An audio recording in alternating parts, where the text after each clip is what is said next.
There will be timestamps for each section of the video for your convenience. Now let's get straight to the point. You're watching this video because you want to know how I and some of the others in this community release mods with animations like... So, if I've gotten your interest, here's what you need, or want.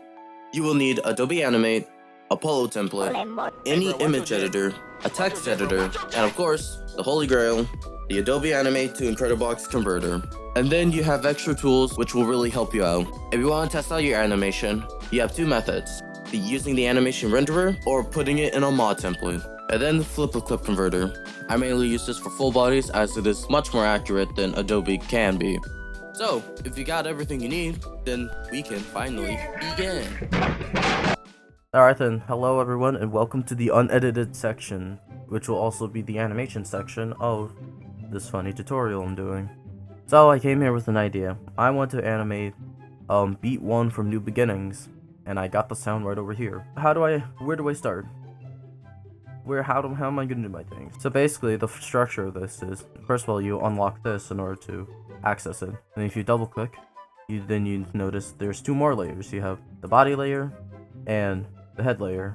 Now, for this personal setup, I'm gonna do this. I will personally make a new layer, doesn't matter where, take the rectangle tool, and I'm gonna make an invisible border. Now how you do that is, and go to your properties and your tool settings. The important thing is having stroke off, and then the fill can be any color you want, but it's really important that the opacity is 0%. And then all you need to do is to put the X and Y values to 0, and put in a width of 164 and a height of 380, and that should be the border. And I'm also going to do the same with the head. Here, unlock all the layers, create a new layer, and then do the same thing here. Now when it comes to head only sprite sheets, the width is always going to be the same, 164, but you can change the height to anything you want, really. For every use case I had, I always thought using 220 is good enough for most of the heads provided. Okay, so we got that handled. But I want to start animating. There's something I do beforehand. I'm going to create two symbols. I'm going to create the idle head. It doesn't matter what type of symbol it is. So once I create the idle head, I'm going to go to my head layer right here. Copy all this stuff, and then you right click, copy layers. Then you go to your new symbol and you paste the layers on there. And this will be used because I'm gonna change the animation layer, which is this right here. And I'm gonna make one more for exporting. We're gonna make one more. We're gonna call it the full bodies. So in Spritesheets, so let me explain. So in Spritesheets, right, it's consistent of 3 bodies. This symbol here is gonna have 2 layers. It's gonna have the idle head up here, and it's gonna have the body layer. So what I'm gonna do is I'm gonna upscale these, or double the values from 164 to 328, and if you have this lock feature on, then it will do the same with the height. So the reason why I do this is because it's for much later, but basically what you see in Spritesheets, you see a default polo, a headless polo, which you can do by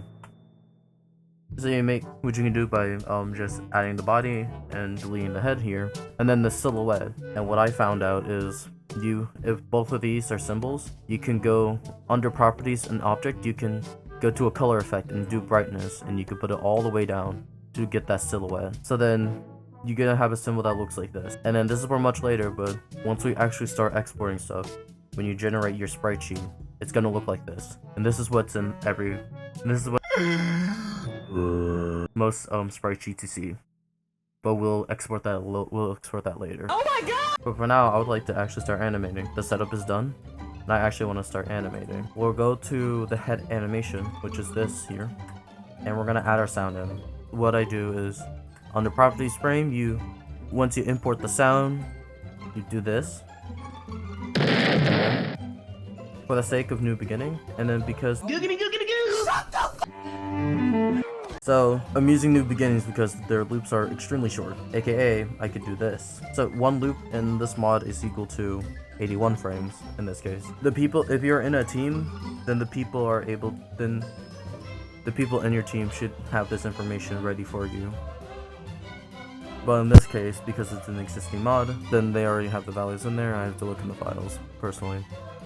Alright then, so, and one more thing about your audio file. You see the sync setting here, right? Make sure you change these two drop-down menus to stream. And I'm not sure if this one really matters, but I put this one on repeat. This will make it so your sounds will play when you hover over the waveform, as opposed to having to press the play button from the very beginning to hear your sound. Now that we got that out of the way, I'm not gonna go way too in depth about these animations. A general rule of thumb is that you avoid using one frames if you can. There'll be certain situations that you can, but I'm not the judge of that. And if you're wondering what this frame picker is, under properties to object, you scroll down until you get to the looping section, where you have all your looping stuff. And if you want to get your frame picker, like this one down here, you click this button and you'll have all your faces here. And then here's some important things while I go ahead and animate this. There are some important keybinds for you to know. In order to create frames, you press F5. But what I'm adjusting right now is a keyframe where we have a certain frame of animation. So in this case, I want this to last for 4 frames. And let's just say, oh, I want to change this space to something else. Then you press F6, which will create a new keyframe. So if I were to change this frame, then everything at that point will be changed like that. And then let me go ahead and do the same thing. Click here, and then one more, and then go 4 more frames. Click F6, and then we scroll all the way up to our idle here. But that's way too slow. So if I want to, let's say I want to delete some frames, you hold shift and you press F5 to delete some frames, like so. But I'm thinking I probably have too many frames and I want to get rid of one of the unnecessary frames. So how you do that is hover over, you can select an area, and you press shift F6 to convert everything into a regular frame right here. Then I can go ahead and delete more. And I think that looks good for now. So, but let's just say I don't want to enter these faces over and over again. What I personally do, there's multiple ways of doing this. One way you could do is you can select your frame range, and you can copy the frames, and then go to the area you want your new frames to be, and you can paste them, right? This. But I personally like selecting my range, holding Alt, and then dragging it to the frame I wanted to happen, and right here. I think that doesn't look too bad, but it's missing a little bit of wind up. So I will provide the wind up here, right over here. Yeah, and then the wind up you have, let's use this one. That looks good. Yeah, and then do the same over here, and then we do the same at the end of the animation. And make sure your frames don't go beyond what's required. So if your total frames was 85, then you don't want anything to pass 85. Something to note, the total frames is how many frames there are for 2 loops. Because the total frame for New Beginnings is 162, but this is a 1 loop sound, I divide that number by 2 to get 81, which is what I'm animating on right now. Let's see. So Lipsync is good now. Let's go into the eyebrows. Not eyebrows, I do eyelids. Oh my god! I do kind of switch between these two, but let's say this. Another useful thing is if you hold Control and you left click, you can select multiple frames without selecting anything in between. You can select 1 frame here, 1 frame here, here and here, up here. And why would you want to do this? If you go under properties and the looping section, you see a number here, and you can change this number, right, like this. So let's just say I want them to do that. And something which is really important to mention, I always have the facial movement Have you ever had a dream happen when the face changes. I don't offset it like this. That's not my style, but let's just say it's like this. And then I can also change the eyebrows, which they are also frame picked now. So let's say I want this one, right? And I raise them up, raise them down, and then we go back to the idle like this.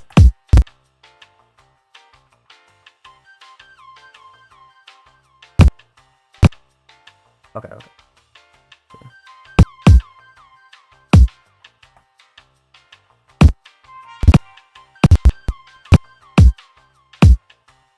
Yeah, that's one more style. Right here. And this is the gist of it. Right here. This is the gist. And then you do it enough times, and something's just kind of become a bit more natural. But it's all about making decisions, right? Like, it's all about knowing what decisions you want to make on these animations like these, and not everything here.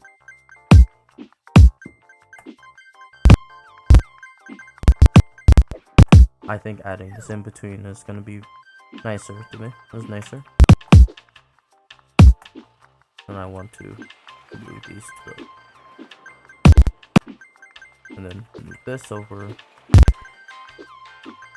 And then at the end, I want to make this a bit more unique, so I'm gonna change this to the eyes being completely closed.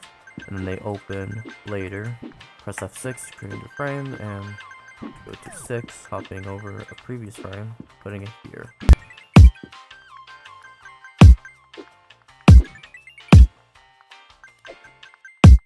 Yeah, that is good. Alright then, so the head animation is complete. Now what I like to do is I copy the sound layer, and I go back a layer, I paste in my sound, and I scroll over here to 81, and then extend this over. And this is where you animate the head movement, where it goes boom, boom, boom, boom, boom. Alright then, so let me just go ahead and do this. Personally, what I like to do is I go to 100 zoom, because every arrow key press I do here, holding shift makes it go by 10, while pressing the arrow key will make it go 1 pixel at a time. I do want it to go at 10, so we'll do this. And what I like to do, let's introduce you to tweening. Let's just say you want this to be a bit more smoother. Well, you go here, you can right click, and you can create a classic tween, which will be, this will make a lot more sense, like here. And I put this down at 10, and then there. And then you set here, and then you create a classic tween like this. It'll make your animation do the funny thing. Now, you have multiple effects you can use here. Ease out will make it much more snappy. Ease in is going to be the opposite right here. For most cases, I would ease out because it conveys more faster motions. Like that, but me personally, I think going a little bit slower would be nice. And if I wanted to go a little bit slower, then I will decrease the give, which will mean I increase that up a little bit, like that. And that's really nice. So we're just gonna do a ease out, we're gonna do a quad ease out. You can experiment with these, personally, like I'm doing right now. Alright. Cool. And you set this at 0, and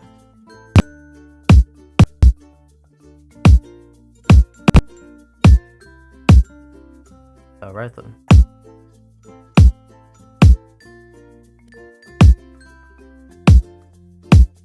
Looks pretty good to me now. Alright then. This is bare bones. I will talk about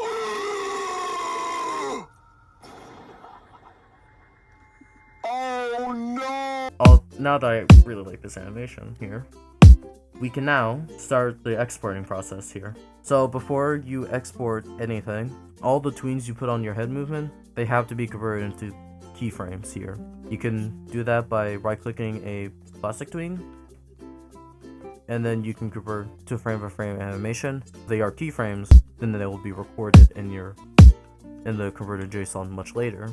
Now, there are three things there are gonna be 3 things you get from Adobe. You're gonna get 3 things that the tool needs. They'll need the motion.xml, the Spritesheet, and the JSON that comes with it. Now, I'll explain these as I get to them. The order I will do personally is I'm gonna export the motion right here. I will remember that this will be 7. When you're exporting your motion.xml, you always make sure that your first frame is 0, 0. Yes, and this is just for the sake of all the other values being relative to this point here.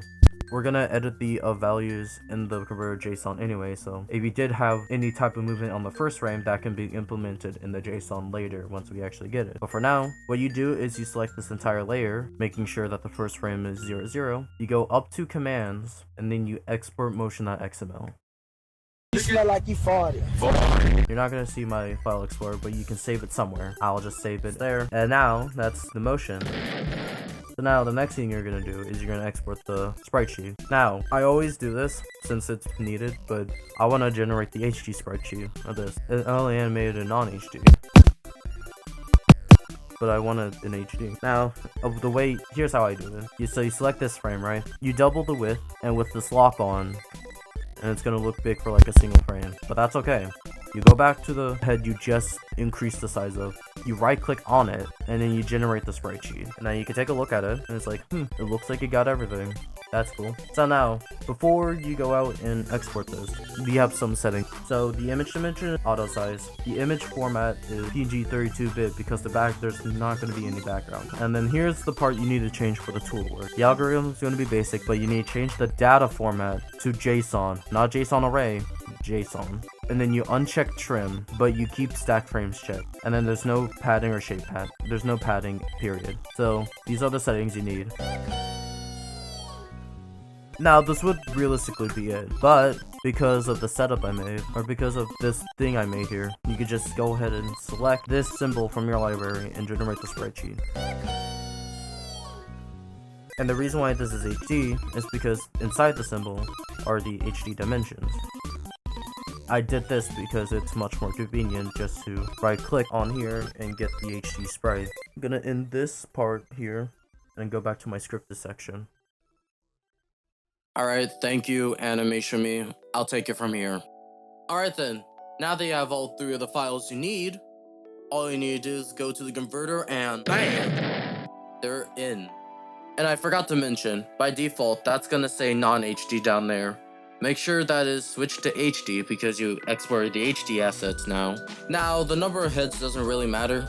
It's just up to what you think will look good. So that could be whatever number you want. Because of the template, you do not need to adjust the down buffer. I will emphasize this. You don't need a down buffer, period. Got it? Good. And now press the submit button. After a few moments, you should have gotten a zip file that looks like this, if you're using Firefox. But despite that, once you extract it, you get 2 files, a JSON file and a sprite sheet. Now what I do first is I open the JSON file with my editor. Okay, this is Unscripted Me again. Now, what do you need to do? There's 4 things you need to do. You have these numbers, 164, 380, and then half of your head height, which will be 220 in this case. And then if you had any intentional movement on this very first frame, you can go ahead and add that right now. This is the width, the height, and the X and Y values on the animate. And then you can go ahead and save it as something. And yeah. Hello again. Now, this is the sprite sheet section. So, look at this little guy. Look at these guys, they're so cool. So now, you take the exported bodies you exported earlier and drag them onto here. Make sure the width and height are 100%. Change, for me, I have to change the anchor point here and put the values to 0, 0, and this will be very awesome, very aligned. So now, I can select the layer behind it, get rid of the thing behind it, and this is the sprite sheet. So now, I can export these. If I change it to linear, and I could just go ahead, and this is an HD sprite here, and then I could do this again and change the scale to 50% so it's smaller. That's how it works. And that's really it for the Photoshop section. Oh my god, there's no way. I absolutely did it. Holy shit. Wait, what did you do? Hold on, check this out. You watching, bro? Wait, what? What did? Oh, yeah, I'm seeing it. Oh my shit. god! Holy shit! Oh my god, I did this, bro. It's too beautiful. Oh my god. Oh, No way, dude. bro, it makes me want to sing. It makes me want to scream and shout. Hold on. Wait. I'm giving you the moment. Alright. Go for it. It makes me wanna. Makes me wanna mind. Makes me wanna mind the farm and keep on more than the diamond. Yo, this is totally peak, bro. The animation, the tutorial works, man. I can't believe it. I'm dancing so hard. Alright then, but how's the tutorial right now? Did you learn everything you need? It's, oh my god, it's so peak. So peak, oh my god. You heard it here, ladies and gentlemen. I won the game. Okay, let's just be real. This is not a perfect tool. Throughout my months of using this tool, I come across some common bugs, and then some weird ones. I think for this sake, I'm gonna talk about the more common problems, since the weird ones are kind of like, I don't know, they just kind of vary, but I'm gonna talk about the common one that people will come across the most. So, here I have one of my Soulfish polos, one of the effects. Effect 3 to be specific. And once I follow the steps and I get my converted JSON, and I look at it, the values aren't quite right. And this is one of the most annoying ones because there isn't really a workaround. The best way you can fix it is having the sheer will to go ahead and double check. You can go between the JSON editor and Adobe, kind of back and forth a little bit. If you make patterns, then it'll be easier to notice, oh, this is not right. It's not a perfect tool, but I'd rather do that than start from scratch. And with that, that is the most bare bones way of converting a polo and putting it into the game. There's a lot more things I didn't go into, but I want to see the reception and see possible problems in the comments below to make follow-ups for those more specific problems. This is definitely the most effort I put in a video in a while, so I hope this actually helped out, and if it did, then that's awesome. But until next time, happy animating.